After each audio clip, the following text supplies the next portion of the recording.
یہ بات بار بار عرض کرتا رہتا ہوں کہ اپنی سوچ کا رخ جو ہے وہ تبدیل کرو. سوچ کا رخ اس طرح تبدیل کرو کہ کوئی بھی انسان ایسا نہیں جو ہر وقت کچھ نہ کچھ سوچ نہ رہا ہو. ہے کوئی؟ ہر وقت دماغ میں کچھ نہ کچھ خیالات آتے رہتے ہیں کہ نہیں؟ اور فضول خیالات آتے رہتے ہیں بسا اوقات، جن سے نہ کوئی فائدہ، جن سے نہ کچھ راحت، نہ کوئی آرام، بس خیالات ہیں چلے آ رہے ہیں. ایک طوفان ہے خیالات کا، ادھر سے ادھر، ادھر سے ادھر. کبھی گھر کا خیال آ گیا، کبھی دفتر کا خیال آ گیا، کبھی اپنے پیسے کا خیال آ گیا، کبھی خیالات میں مگن ہے انسان ہر وقت. کتنے خیالوں سے تمہیں فائدہ پہنچا ہے ذرا اندازہ کر کے دیکھو. کتنے خیالات صبح سے لے کے شام تک دماغ میں جو خیالات آ رہے ہیں، ان میں سے کتنے خیالات ایسے ہیں جن سے کچھ تمہیں فائدہ پہنچ رہا ہے، دنیا کا یا آخرت کا؟ اکثر و بیشتر نظر آئیں گے کہ فضول خیالات ہیں. اکثر و بیشتر یہ نظر آئے گا ایسے ہیں جن سے کوئی فائدہ نہیں پہنچ رہا. بس ایسے ہی رو ہے خیالات کی، ادھر سے ادھر بھٹک رہی ہے، ادھر سے ادھر بھٹک رہی ہے. اس خیالات کی رو کو تھوڑا سا بدل کے دیکھو. کس طرف؟ اپنے پروردگار کی طرف.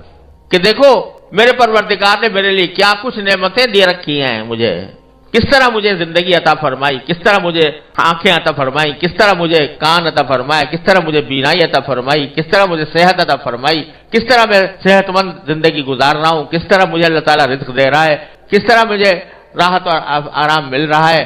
ان چیزوں کا تصور کر کے اللہ تبارک و تعالیٰ کی طرف دھیان لگا کر اس کی نعمتوں کا شکر ادا کرنے کی عادت ڈالو.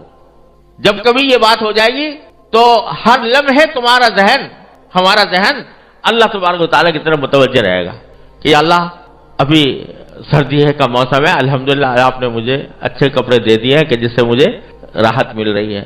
یا اللہ سردی کا موسم ہے، چھت کے نیچے بیٹھے ہوئے ہیں، کہیں سہرا کے اندر نہیں. کتنے لوگ ہیں جو بیچارے کھلے میں آسمان کے نیچے ہیں، برف باری کے اندر. دیکھو شام کے لوگوں کا حال پڑھ رہے ہوگے، سن رہے ہوگے کس حال میں ہیں شام کے مہاجرین.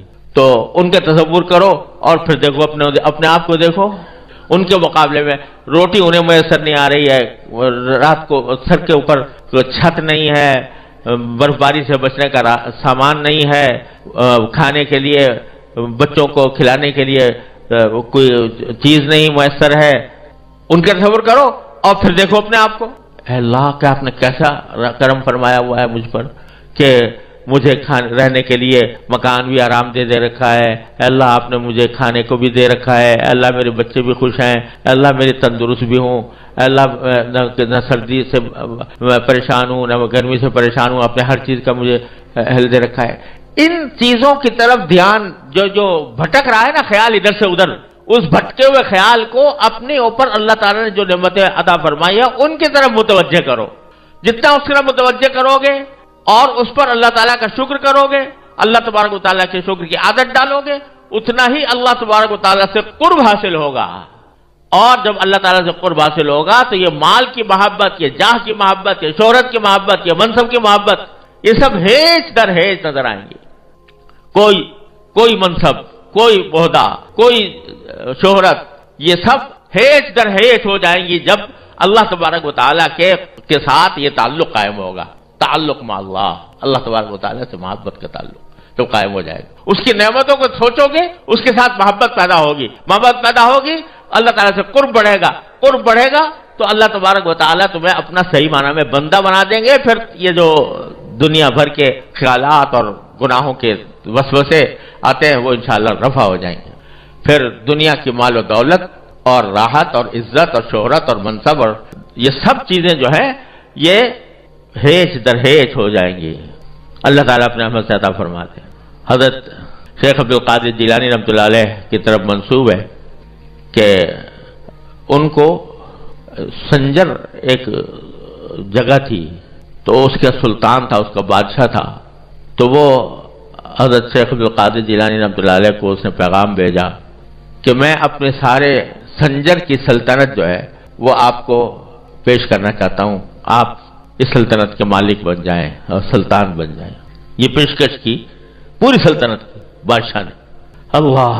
تو حضرت شیخ عبد القادر جیلانی رحمۃ اللہ علیہ نے جواب دیا، وہ کسی نے نظم کیا ہے کہ چوں چتر سنجری رخ بختم سیاہ باد، در دل اگر بود ہوس چتر سنجرم. سنجر اس ملک کا نام تھا اور اس کے بادشاہ کا جو تاج تھا وہ سیاہ رنگ کا تھا، سیاہ رنگ کا تاج. سیاہ بھی خوبصورت ہوتے نا، بعض اوقات ایک سیاہ چیز بھی خوبصورت لگتی ہے، تو اس نے سیاہ رنگ کا تاج بنا رکھا تھا، تو وہ سنجر کا تاج تھا. تو مولانا فرماتے ہیں حضرت شیخ عبدالقادر جیلانی، چوں چتر سنجری رخ بختم سیاہ باد، در دل اگر بود ہوس چتر سنجرم، زانگاہ کے یافتم خبر از نیم روز نیم شب، زانگاہ کے یافتم خبر از ملک نیم شب، من ملک نیم روز بدانگے نمی خرم. وہ جو سلطنت تھی سنجر کی، اس کا ایک علاقہ تھا جس کو نیم روز کہلاتے تھے. نیم روز، نیم روز کے لفظی معنی فارسی میں ہوتے ہیں آدھا دن. تو اس نیم روز کی سلطنت پیش کی تھی حضرت شیخ عبدالقادر جیلانی رحمۃ اللہ علیہ کو. تو فرمایا کہ اگر میرے دل میں سنجر کے تاج کی ذرہ برابر بھی خواہش ہو تو میرے قسمت کا چہرہ اللہ تعالیٰ سنجر کے تاج کی طرح سیاہ کر دے. اگر میرے دل میں سنجر کے تاج کی ذرہ برابر بھی خواہش ہو تو اللہ میاں ایسا ہی میرا بخت، میری قسمت ایسی سیاہ کر دے جیسے سنجر کا تاج ہے. زانگاہ کے رافتم خبر از نیم ملک نیم شب، جب سے مجھے آدھی رات کی سلطنت ملی ہے، آدھی رات کی سلطنت ملی ہے، تو میں آدھے دن کی سلطنت کو ایک دمڑی کے عوض بھی خریدنے کو تیار نہیں. یہ نیم روز کے معنی تھے آدھا دن، اور وہ سلطنت تھا. تو نیم روز یعنی آدھے دن کی سلطنت میں ایک دمڑی کو بھی خریدنے کو تیار نہیں ہوں، جب سے مجھے آدھی رات کی سلطنت نصیب ہوئی ہے. آدھی رات کی سلطنت سے کیا مراد؟ کہ آدھی رات کے اندر اللہ تبارک و تعالیٰ سے تعلق جوڑ کر اللہ تعالیٰ کے بارگاہ میں کھڑا ہونا، اس کے سامنے عبادت کرنا، اس سے تعلق جوڑنا، اس سے دعائیں مانگنا. اس میں جو اللہ تبارک و تعالیٰ نے مجھے لذت اور حلاوت عطا فرمائی ہے اور اس کی جو سلطنت مجھے بخشی ہے، اس کے آگے نیم روز کی سلطنت کوئی حقیقت ہی نہیں رکھتی. میں ایک دمڑی میں بھی اس کو خریدنے کو تیار نہیں ہوں. تو اللہ تبارک و تعالیٰ جب اپنی ذات سے تعلق عطا فرما دیتے ہیں تو پھر کوئی دولت، کوئی حشمت، کوئی حکومت، کوئی منصب، کوئی جاہ وہ آدمی کے سامنے پرے کاہ کی بھی حیثیت نہیں رکھتی. تو راستہ کیا ہے کہ سوچ کا رخ موڑو. سوچ کا رخ موڑو. کس طرح موڑو؟ اللہ تبارک و تعالیٰ کی نعمتوں کی طرف، اس نعمتوں کا شکر ادا کرنے کی طرف، اپنی حاجتیں اس سے مانگنے کی طرف. یہ جو دن رات شیخ چلی کی طرح منصوبے بنا رہے ہو، وہ اس منصوبوں کے بجائے اللہ تعالیٰ سے مانگو، یا اللہ مجھے فلاں چیز کی ضرورت ہے عطا فرما دیجئے، یا اللہ مجھے آپ نے اتنا کچھ عطا فرما رکھا ہے، پہلے میں اس کا شکر ادا کرتا ہوں اور پھر جو مجھے مطلوب ہے اللہ اس کو آپ سے مانگتا ہوں. اسی لیے دعا کرنے کا جو بہتر طریقہ بزرگوں نے بتایا ہے اور نبی کریم صلی اللہ علیہ وسلم سے ثابت ہے، وہ یہ کہ آدمی دعا سے پہلے شکر ادا کرے. الحمدللہ رب العالمین پہلے کہے. کیا مطلب؟